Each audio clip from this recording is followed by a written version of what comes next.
These 2 weeks have been packed of big decisions and hard work.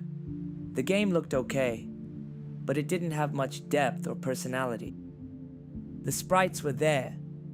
The environments were becoming more detailed. The lighting was improving, but something still felt wrong. I spent hours adjusting colors, changing backgrounds, adding details, and trying different lighting setups. Sometimes I would improve one room and immediately feel that the same problem was still there. The world was too clean in some places, too disconnected in others, and the different assets did not always feel like they belonged inside the same machine. Eventually, I realized that the problem was not a single sprite or background. It was the way the entire world was being presented. One comment on Reddit suggested about using a shader. Having no experiences whatsoever with shaders, the idea of using one scared me a lot. After spending hours looking into how GLSL works, an idea struck my mind.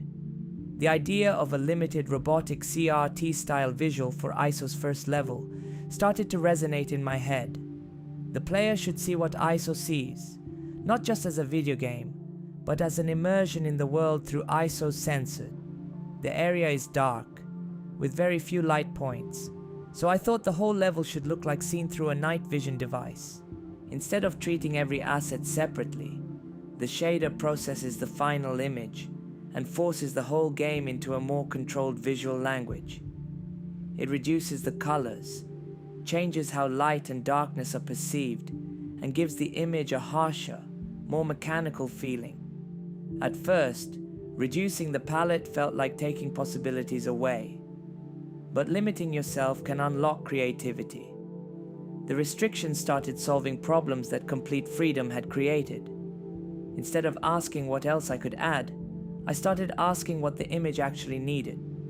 The repurpose center now feels less like a normal industrial location, and more like a place seen through the eyes of ISO. Light, movement, danger, and information are all filtered through his perception. This also opens up an interesting possibility for the rest of the game.